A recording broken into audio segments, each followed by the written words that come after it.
இந்தியாவில் நடைபெற்று வரும் அகழ்வாராய்ச்சியில் 2 தங்க மோதிரங்கள் கண்டெடுக்கப்பட்டுள்ளன. இதில் முக்கியமான விஷயம் இந்த தங்க மோதிரங்களில் உள்ள எழுத்துக்கள்தான். இது குறித்து விரிவாக பார்க்கலாம். தாய்லாந்து தலைநகர் பாங்காக்கிலிருந்து தென்மேற்கே 130 கிலோமீட்டர் தொலைவில் டான் யாய் தோங் என்ற இடத்தில் கடந்த பிப்ரவரி மாதம் முதல் அகழ்வாராய்ச்சி நடைபெற்று வருகிறது. சில மாதங்களுக்கு முன்பு இங்குள்ள நெல் வயல்களில் பழமை வாய்ந்த தொல்லியல் பொருட்கள் கிடைத்தன. இதையடுத்து அங்கு அகழ்வாராய்ச்சி செய்ய உடனடியாக நடவடிக்கை மேற்கொள்ளப்பட்டது.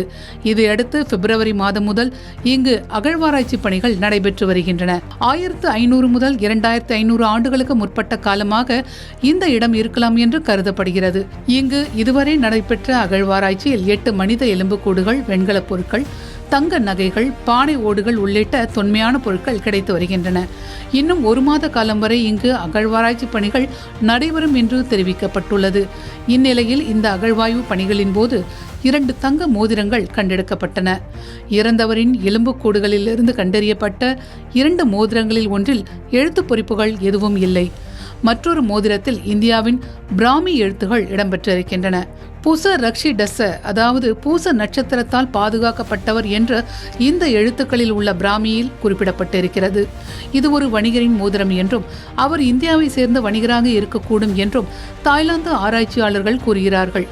இந்தியாவுக்கும் தாய்லாந்து நாட்டுக்கும் 2000 ஆண்டுகளுக்கு முன்பே இருந்த வணிக தொடர்புகளை கூறும் வகையில் இந்த கண்டுபிடிப்பு அமைந்துள்ளது.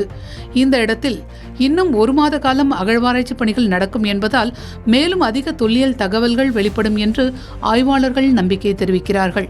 இந்தியாவுக்கும் தாய்லாந்துக்குமான உறவு ஆயிரக்கணக்கான ஆண்டுகள் பழமையானது. குறிப்பாக தமிழ்நாட்டிலிருந்து வணிகர்கள் கடல் கடந்து வணிகம் செய்த பெருமை உள்ளது.